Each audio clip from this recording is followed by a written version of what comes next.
welcome to the Haven. I'm really glad that you decided to book a retreat. It'll be really good for your soul, no matter where you're at in your spiritual journey.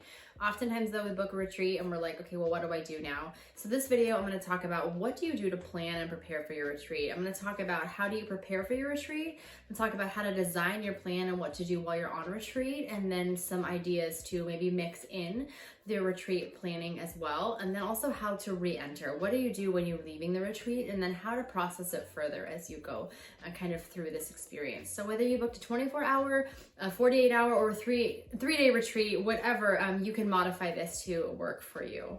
So you had an idea to go on a retreat. This may be because you've done them before and you're excited to get back into the rhythm. This may be that someone talked about having a retreat experience, and so you don't really know kind of what to expect, but you really want to connect with God on a deeper level. Or maybe you wanted to have some unhurried time to really sink in and learn something maybe deeper and read the books you always wanted to read, or contemplate the ways you wanted to contemplate that normal life doesn't allow you to.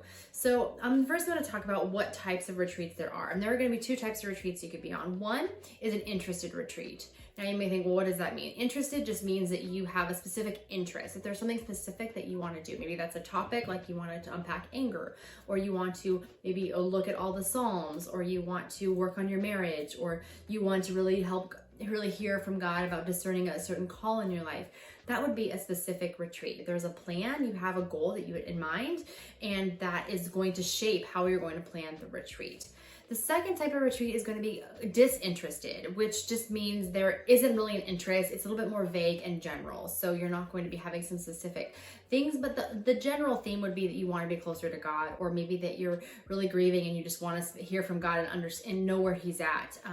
That can be just very general too, and you're just wanting to be open to Him and be at a retreat. So that can leave some ambiguity to then what do you do on retreat. That leaves the question of maybe what books do I read, what spiritual exercises do I do, how do I engage with God, especially when I don't have a specific goal in mind. When we have goals, it's a little easier maybe to plug in things to do, to spiritual practices that are going to help us maybe become, closer to the goal I guess we really want to reach.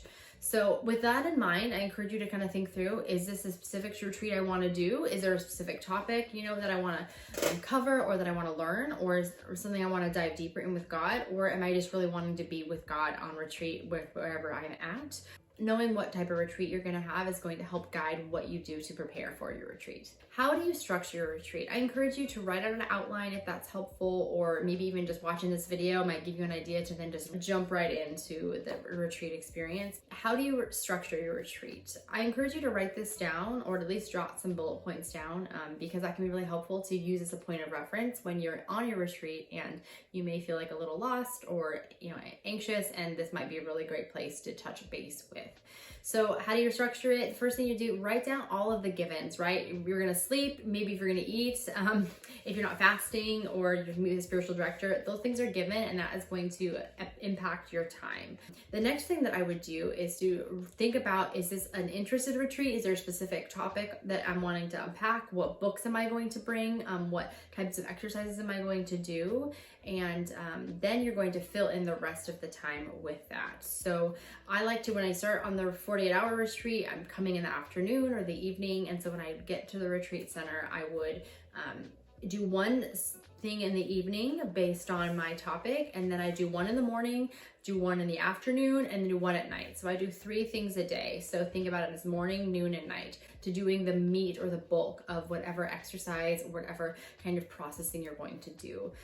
If you need varieties to break it down even further, you can definitely do that, but that just gives you kind of a loose wiggle room on the calendar to play with. And then maybe I would draw on the side of your retreat, what are some spiritual exercises that you want to incorporate? Maybe that's Lectio Divina, and maybe you want to bring a guide on how to do that, or there maybe imaginative prayer you want to do, or you might want to look at images and then pray through that. You might want to, write some psalms to God, bring music. Thinking about those types of spiritual practices can really help you plan out your retreat, or to have resources there for when you maybe are feeling the Spirit move. When you're on retreat, mix up some of the locations. Go to a different room, maybe go on a walk, listen to some music, go into the chapel, do something that's a little different. This is going to break up your routine. Especially if you're going through some heavy emotions, it's really important to just change that scenery up, to reset, and to notice God maybe in a different way. Even just physically moving our postures, our bodies can lead us so much during a retreat. And so I encourage you to listen to your body while you're there. How do you prepare for retreat? What are the first things that you're going to do when you get there? Enter the retreat experience slowly. Disconnect from your world if you can. Turn off your cell phone. If you're gonna use your phone for any audiobooks or music or maybe spiritual direction or something, but just keep it on airplane mode when you don't use it, because your community is in your pocket. It could be something that could be very distracting. Pornography's on your phone. There's a ton of things that are on your phone that can be really distracting and can help you help distract you, and you might actually miss God, especially if you're uncomfortable. So part of being away and have a silent retreat is to really disengage, to fully engage with God. If you have a laptop because you're typing up your journal, that's one thing too, but I would disable the internet on that as well. That can be very helpful and distracting. It can be easy to say, oh, let me look up this, and then you're on a rabbit hole down Google and you're like, oh, I spent 2 hours on my computer and I didn't really do what I had intended to do with God. When you first arrive at the retreat center, obviously walk the grounds, see where everything is. Stuff is in the kitchen, put away your food if you have it, put your stuff down in the bed, just kind of orient yourself to the room. Don't just ask God to show you, what do you have for me here? What are your plans? What's your agenda? And just kind of slowly enter into the space. And then what I want you to do before you do any of your, things for the evening, the bulk of maybe what you want to practice or what you want to do during the retreat, is I would spend 1 to 2 hours and just free associate write of all your expectations for retreat. That can be one of the most helpful things, because we come with a lot of hidden agendas that we may not even know, that are subconscious. When we bring them conscious, we can lay them before God and we can really see what God might be saying. We can see what maybe how we're wanting to control the retreat, and it can really help us to just surrender what's going on in our lives. Or there may be something that you're unpacking on retreat that God may say, yes, let's go into that further, because the Lord has an agenda. He wants you to be on retreat. He wants to be with you and to love you and to share his life with you. Next thing I want to talk about is reentry. So after you finish the retreat, the morning before you're going to leave, I would really think about how you want to re-enter. What has just happened on retreat is very powerful. It's very sacred. Even if you didn't really sense God a whole lot on retreat, you still broke away from the everyday. You interrupted your life to reset and to slow down and to go back to a fast-paced world. Maybe you have needy roommates, you have demanding kids, you have a full job. There are things that can just really come and rob us of our experience on retreat. And whatever experience you've had, slowly re-enter the world and ask God through that prayerfully. Lord, how do you want me to move forward? What do you want me to take from this retreat experience into the world, into my world and my life? Maybe you go to a coffee shop, journal about your experience on retreat before you go home. Maybe you don't put any things on the calendar. Maybe you take another day off of work. We go back sometimes to the same rhythms and patterns, whatever we had maybe gained on retreat or whatever insight we had gotten, it can be thwarted and we can be knocked off our center pretty quickly, especially if we've slowed down a fair amount. If you really want to get the most out of your time here at the Haven or any retreat that you're doing, I would encourage you to set a date on the calendar 1 to 2 weeks out after your retreat and go journal, whether that's a coffee shop, in your house, a corner, in the wherever you spend time with God, wherever you can get alone. And I would encourage you to reflect and look at any journal entries that you wrote. Think about your experience. Think about what was God doing on retreat? What was happening in your life? If you're looking to add some more depth to your retreat and you want some content to process, then I'd recommend a few books. This is the first one. It's called Resting Place. You can see that here. It's very soulful. I actually use this in my personal quiet time. The content is awesome. It'll have devotional questions, quotes to ponder, scriptures to read, and there's a lot of topics. You can look through the table of contents and find something that might interest you. The second one would be Wilderness Time.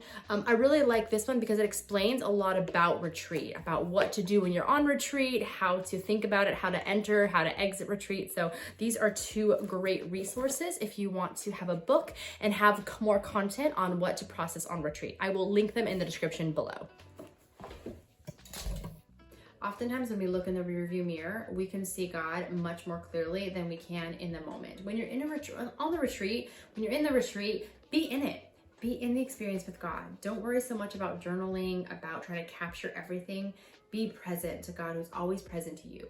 And as you go back and look at that, that's where you may start to see like some nuggets or themes like, oh, God was doing this, or wow, I see how God was speaking to me there. And in the last 2 weeks, this is what's happened in my life. And I can see why God brought that up now, or brought that up then because of what's happening now. It can be really insightful. We can see a lot more of what God is doing. And then the second piece I would add is also see a spiritual director where you're on retreat. That might be really helpful. Guide and articulate what's going on in your heart, what God may be doing to maybe encourage you at a specific time to do a practice maybe that you didn't think of before, and really to help you open up deeper to God. Or have a spiritual director also meet with you afterward. Can be really helpful too, to unpack what was that like for you now that you've kind of come back into, you know, your everyday life. How can you still cultivate that posture that you had on retreat?